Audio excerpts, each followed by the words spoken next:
अजित पवार गुंडांचा वापर करत असल्याचा खळबळजनक आरोप रोहित पवार यांनी केला।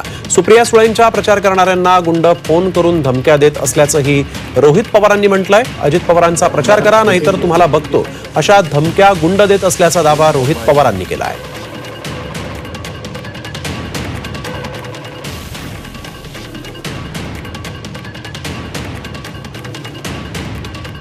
अजित पवार गुंडांच्या माध्यमातून निवडणुकीच्या प्रचारामध्ये दबाव आणतायत असा खळबळजनक आरोप जो आहे तो रोहित पवारांनी केला आहे। सुळे यांच्या प्रचारकांना अजितदादांच्या गुंडांच्या धमक्या येत आहेत असंही रोहित पवार यांनी म्हटलेलं आहे। सुनेत्रा पवार यांचा प्रचार करा असा दबाव लोकांवर टाकला जातोय असा आरोप रोहित पवारांनी केलेला आहे। अजित पवार स्वतः गुंडांच्या माध्यमातून अशा पद्धतीचा दबाव टाकतायत असं देखील रोहित पवारांनी म्हटलेलं आहे। सुळे प्रचारकांना अजित पवारांच्या गुंडांचा फोन येतो, त्यांना धमक्या दिल्या जातात आणि दबाव टाकला जातो असा आरोप। अमृत नोनी आर्थो प्लस ये एक प्रूवन फॉर्मूला है। इसमें मौजूद नोनी फल के गुण और आयुर्वेदिक जड़ी बूटियां शरीर को जरूरी पोषक तत्व देने के साथ साथ हड्डियों और जोड़ों के घिसने, उनमें होने वाले सूजन और दर्द को रोकने में मदद करता है। दर्द मुक्त जीवन के लिए अमृत नोनी आर्थो प्लस सोपच रोहित पवारांनी केलेला आहे।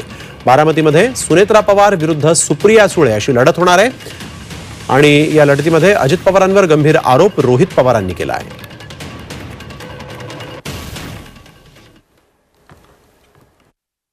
तिसऱ्या प्रकारची धमकी म्हणजे गुंडांच्या माध्यमातून शहरी भागामध्ये दिली जाते।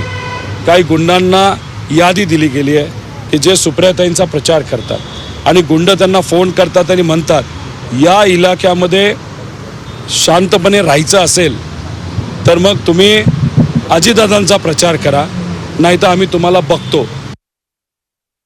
साहेबांचा प्रचार करायचा नाहीतर ताईंचा प्रचार करायचा आणि जर तुम्ही तसं केलं तर उद्या जाऊन तुम्हाला अनेक अडचणी सोसाव्या लागतील।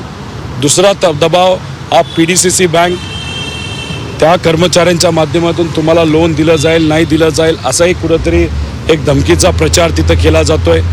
पुणे शिक्षण मंडळ तिथे असणारे जे शिक्षक आहेत त्यांना धमकी दिली जाते की तुम्ही प्रचार करा आणि जर प्रचार नाही केला तर तुमची बदली करतो।